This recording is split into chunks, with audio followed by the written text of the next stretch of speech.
today, we'll be discussing key attributes or characteristics of population. So after this lecture, the expected learning outcomes are as follows. Namely, number 1, to differentiate the key characteristics of populations, specifically population size, population density, as well as population dispersion. Number 2, you will be asked to go out, observe, and investigate an actual doodlebug population and characterize this population according to what we'll be discussing today. So that is again population size, dispersion, and density.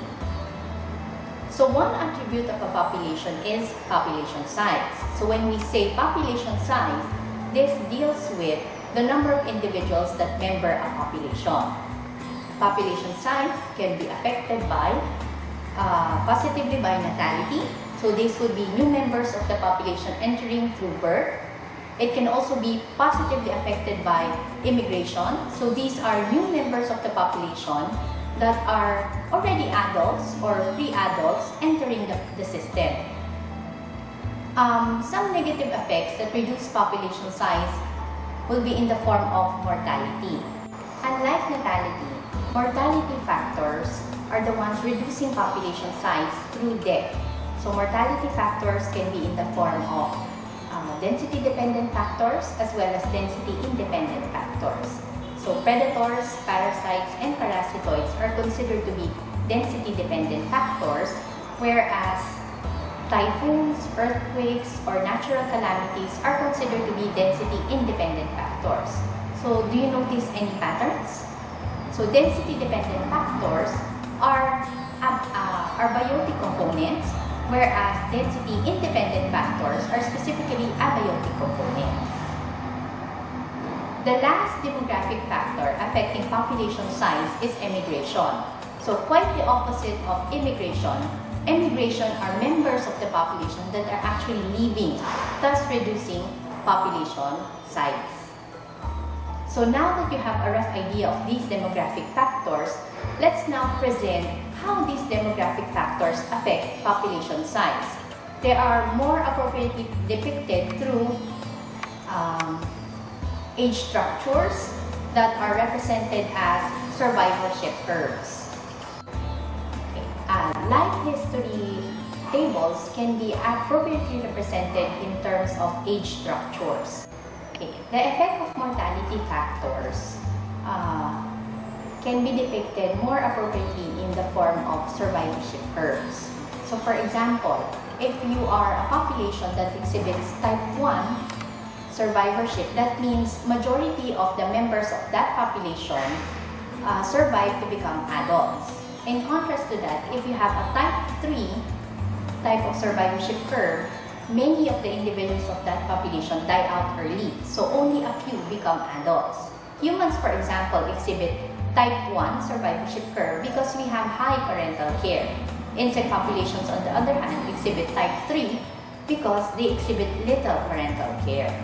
Another way by which demographic processes can be depicted is through age structures.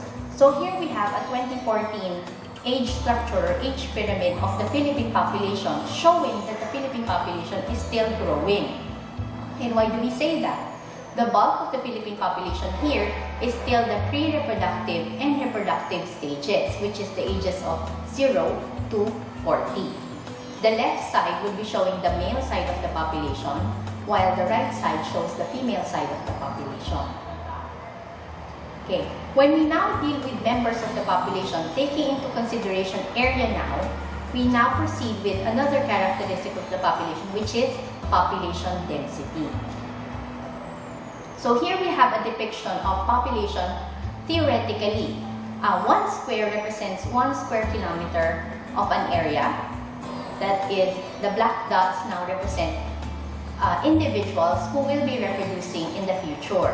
So if every black dot or every individual reproduces, by 2050, the population density would look like that one on the right.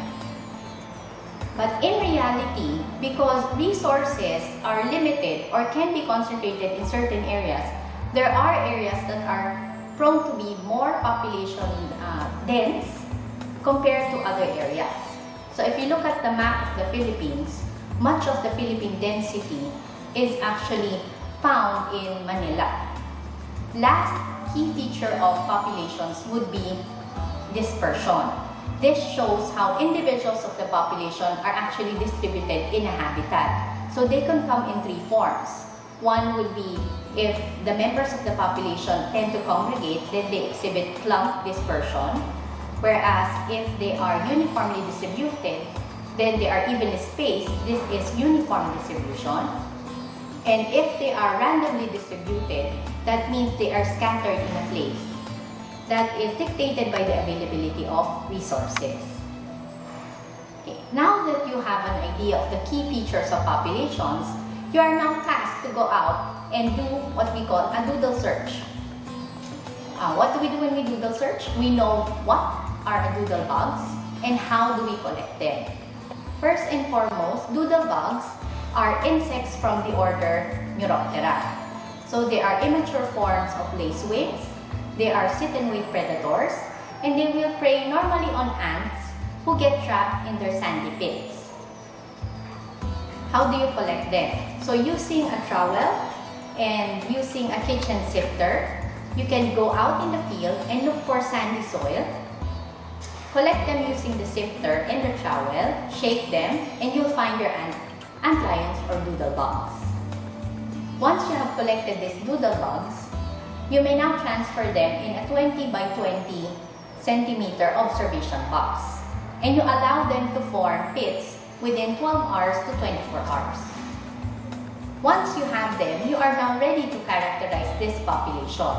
So if you would like to look at population size, you simply count the number of antlions forming pits. In this case, we started with 20 antlions, but after 24 hours, you can now find only 13. That means 7 have been cannibalized by the doodlebugs or the antlions.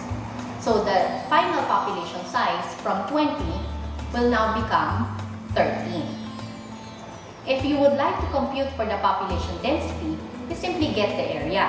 So if you have a 20 by 20 observation box, you simply need to divide the population size of 20 by 400 centimeters square, multiply it by 100, then you get 5 doodlebugs per centimeter square. Now that you have population size and population density recorded, you may now proceed by looking at dispersion. So how are these populations or individuals of these populations distributed in that area? So they made use of different collection techniques and use statistical tools in developing the procedure that we have for this afternoon. The full details are indicated in the reference that we'll be providing after this lesson. So the data from the setup you have now done, you will now use to compare the population. So what are you going to do? We have here theoretical data of R. If your R values are greater than 1, that means your population is uniformly distributed. So if you look at the theoretical data here, you have 5 replicates.